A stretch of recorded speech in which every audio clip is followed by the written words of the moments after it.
स्वागत है आप सभी का। आप देख रहे हैं सिटी समाचार। मैं हूं सदर आलम खान। जैसा कि आपको बता दें कि कृषि क्षेत्र में बेहतर उपज को बढ़ावा देने के लिए और कैसे किसानों की आय दुगनी हो, उसको लेकर जो है हमारे पीछे एक जैविक खाद का अंबार लगा हुआ है। आपको बता दें कि संत कबीर नगर जिले में ये खाद बनाई जाती है और सबसे बड़ी बात यह है कि ये जिले के हर कोने कोने से निकलकर अब प्रदेशों तक पहुंचने लगी है। क्या इसकी खासियत है? हमारे साथ जो है इसके निर्माता यानी कि ये कह लीजिए कि इसके जन्मदाता हमारे साथ है। हम जानने की कोशिश करेंगे कि आखिर ये जो खाद है इन किन किन चीज़ों में बेहतर है और इसे जो है किसान किस तरह से इस्तेमाल करें और उनके लिए बेहतर हो। सर, आज हम देख रहे हैं कि हमारे ज़िले का नाम तो रोशन आपने पहले भी किया है। आज जो उस जैविक खाद की एक बड़ी खेप जो है आप बाहर निकालेंगे और किसानों को इसको लाभ मिले, कैसे मिलेगा सर इसका लाभ? देखिए, जो प्रधानमंत्री जी का सपना है कि किसानों की आय दुगनी हो और खेत की जो उर्वरा शक्ति जो है उसको बढ़ाई जा सके, तो खेत की उर्वरा शक्ति को बढ़ाने के क्रम में हमारी कंपनी को अभी जो है आसाम राज्य के सिलचर से एक आर्डर मिला हुआ है, जो लगभग पहली बार पूर्वांचल के इतिहास में जो है रैक के माध्यम से ये खाद जाएगी, जो किसी भी स्मॉल स्केल इंडस्ट्री द्वारा अभी तक ये कार्य नहीं किया गया। अभी तक बड़ी बड़ी कंपनियां जो हैं उन कंपनियों के द्वारा जो है ऑर्गेनिक का भी रैक लगाया गया था, लेकिन वो अन्य जगहों से आती थी। लेकिन पूर्वांचल के इतिहास में पहली बार ऐसा होने जा रहा है कि किसी भी स्मॉल स्केल इंडस्ट्री द्वारा इतने बड़े पैमाने पर और खाद को जो है रैक के माध्यम से दूसरे प्रांत में भेजा जाएगा। यह खाद आसाम राज्य के सिलचर में जाएगी, वहाँ पे चाय बागान में इसका प्रयोग किया जाएगा। खेतों में सबसे बड़ी चीज़ आप देखते हैं कि खासतौर से जो चाय का बागान है, चाय के बागान में अम्लीय मृदा होती है, तो अम्लीय मृदा होती है और जो खाद होती है वो क्षारीय होती है। तो अम्लीयता को कम करने के लिए, संतुलित करने के लिए और क्षारीयता को मेंटेन करने के लिए इस खाद का प्रयोग किया जाता है। और इस खाद का जो प्रयोग होगा वो आसाम राज्य में चाय बागान में किया जाएगा। चाय बागान की 4 बड़ी कंपनियों द्वारा मुझे ये आर्डर दिया गया है, जो कल यहाँ से रैक के माध्यम से इस माल को भेजा जाएगा।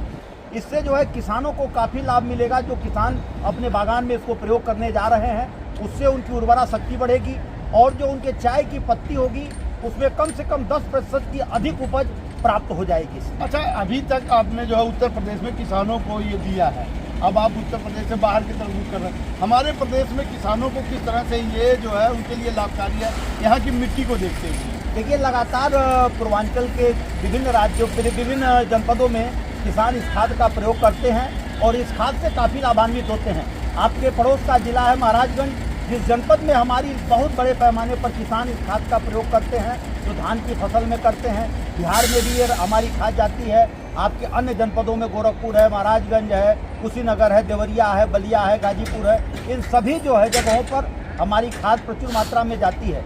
इसका प्रयोग किसान उपयोग करते हैं। अभी जो है इस खाद के प्रयोग से आप ये समझिए कि हमारे किसानों के खेतों की जो उर्वरा शक्ति बढ़ रही है, क्योंकि आने वाले समय में जो हमारा किसान जो है जो मुख्य पोषक तत्वों का ही प्रयोग करता था, सूक्ष्म पोषक तत्वों का अभाव होता था, जिसके कारण जो है उत्पादन हमारा जो है घटता जा रहा है।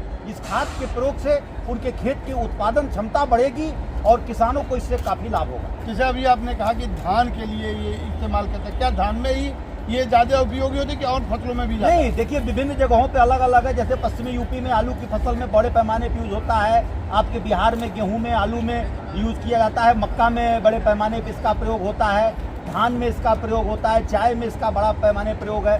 सब्जी की खेती के किसान भी इसका बड़े पैमाने पर इसका उपयोग करते हैं, जिससे फसलों में काफ़ी लाभ होता है। और सबसे बड़ी बात यह है कि जो हमारे फसलों में जो टॉक्सिटी बढ़ती है, उस टॉक्सिटी को कम करने में इसका बहुत बड़ा रोल होता है।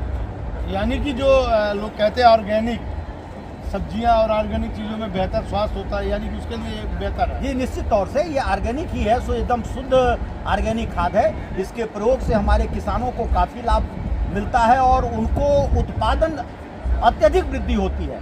मैं ये कहता हूँ कि जो भी उत्पादन पाते हैं इसको लगातार यदि 3 साल प्रयोग कर दिया जाए, 15 से 20% उत्पादन में वृद्धि पा सकता है। यानी कि जो लोगों को इसका जो और सब केमिकल खादों से जो नुकसान होते थे, उस नुकसान से ये लोग बचेंगे। जी, निश्चित तौर से जो केमिकल खादों के प्रयोग करने से हमारी मृदा की उर्वरा शक्ति का क्षरण हो रहा है, उस उर्वरा शक्ति को बढ़ाने में इसका बहुत बड़ा रोल है। जिस तरीके से आप देखते हैं कि मनुष्य चावल दाल रोटी सब्जी खाता है लेकिन उसके साथ घी और दूध का प्रयोग करता है। तो जिस तरीके से मनुष्य के शरीर में घी और दूध काम करता है उसकी आंतरिक शक्ति को बढ़ाने का, उसी तरीके से मृदा में जो है ये जैविक खाद जो है मृदा की आंतरिक शक्ति को बढ़ाने का कार्य करता है।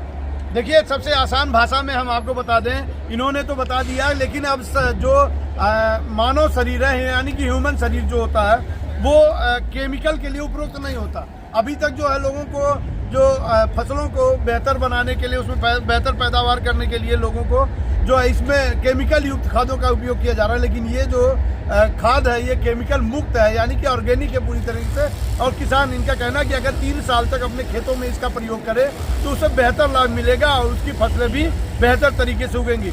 उसको लेकर जो है अब हमारे जो उत्तर प्रदेश में ये एक जान लीजिए कि सरकार के द्वारा जो एक उपलब्धि हासिल की गई है कि जो यहाँ पर जैविक खादों का जो है उत्पादन हो रहा है। और उत्तर प्रदेश में ही नहीं, अब जिले के अन्य कोने कोने तक पहुंचने के साथ अब प्रदेश के बाहर भी इसकी सप्लाई है, यानी कि हमारा जो संत कबीर नगर जिला है अब आगे बढ़ रहा है और इन सब चीज़ों में नाम कमाने में सबसे ज़्यादा जो है इनका रोल है। अब हम आपको बता दें कि श्री नारायण कौशिक जी हैं, इन्होंने जो है इंडस्ट्रियल के क्षेत्र में कदम, अभी ज़्यादा दिन नहीं हुआ, मेरे देखते देखते इन्होंने जो है इसमें अपना कदम आजमाया और आज उन्हें जो उपलब्धियां मिली है कृषि के क्षेत्र में वो किसी से छुपी नहीं है।